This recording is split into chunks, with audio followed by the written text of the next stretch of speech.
یہ کہانی ہے ایک گاؤں میں رہنے والے بورچی منا کی۔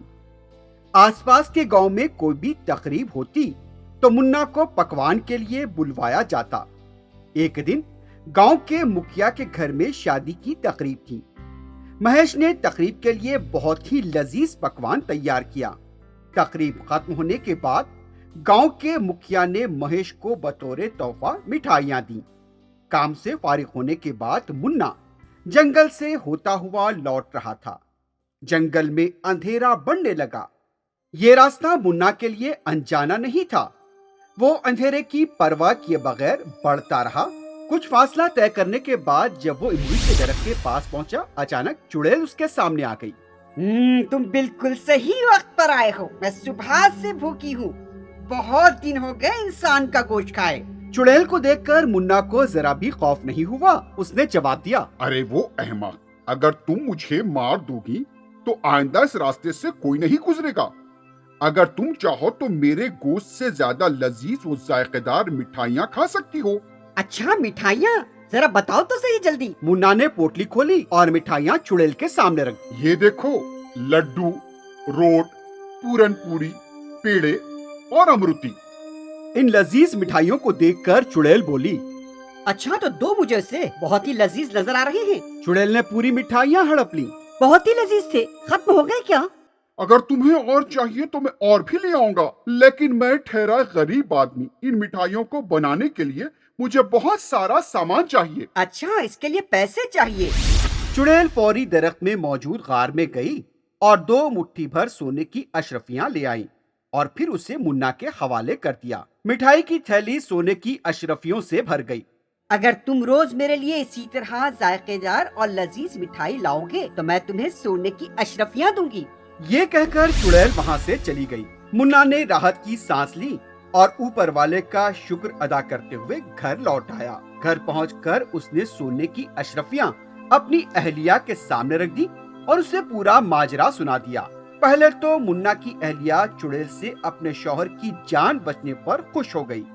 ان اشرفیوں سے ہماری 2 نسلیں خوشحال رہ سکتی ہیں، لیکن چڑیل اور بھوت کے چکر میں اب نہیں پڑیے۔ پھر کبھی آپ اس راستے سے مت جائیے۔ تم ٹھیک کہتی ہو، جو کچھ ہمیں ملا ہے ہمیں اس کے لیے شکر ادا کرنا چاہیے۔ اسی وقت گاؤں کی ایک خاتون منا کے گھر آئی تھی۔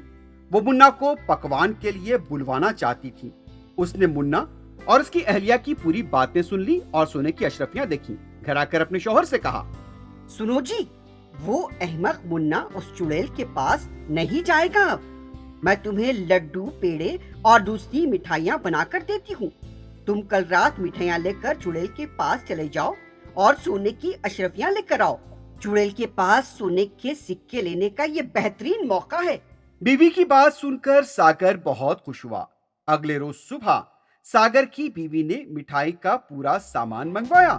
لڈو، پورن پوری، پیڑے اور امرتی بنانے کے لیے تیاریاں شروع کی۔ ان مٹھائیوں کو لے کر پھر ساگر جنگل کی طرف نکل پڑا۔ جب وہ اس املی کے درخت کے پاس پہنچا، تم مٹھائی لائے ہو میرے لیے؟ ساگر نے ساری مٹھائی چڑیل کے سامنے رکھ دی۔ چڑیل نے پوری مٹھائیوں کو نگل لیا اور پھر 2 مٹھی سونے کی اشرفیاں ساگر کے حوالے کر دی۔ تم روز میرے لیے مٹھائی لانا اور میں تمہیں سونے کی اشرفیاں دوں گی۔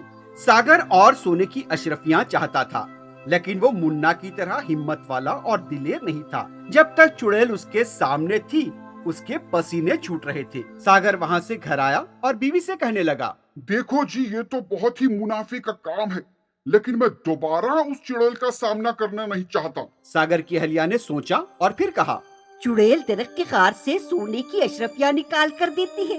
اگر ہم ایک ہی بار میں وہ سارے سونے کی اشرفیاں اس غار سے نکال لیں تو ہمیں بار بار اس چڑیل کے سامنے جانے کی ضرورت ہی نہیں رہے گی۔ ساگر کو اپنی اہلیہ کا مشورہ اچھا لگا۔ دوسرے دن وہ کلہاڑی لے کر اس درخت کے پاس پہنچا اور اس درخت کو کاٹ ڈالا۔ ساگر نے دیکھا کہ درخت کے غار میں صرف کوئلہ ہی کوئلہ ہے۔ ساگر کو محسوس ہوا کہ اس کی اہلیہ اس کی بات پر یقین نہیں کرے گی، اس لیے وہ کوئلہ اٹھا کر گھر لے آیا۔ اپنی اہلیہ کو دکھانے کے بعد اس نے کوئلہ ایک کونے میں پھینک دیا۔ جیسے ہی کوئلہ نیچے گرا، گھر میں آگ لگ گئی۔ کچھ ہی دیر میں ساگر کا پورا گھر راکھ کے ڈھیر میں تبدیل ہو گیا۔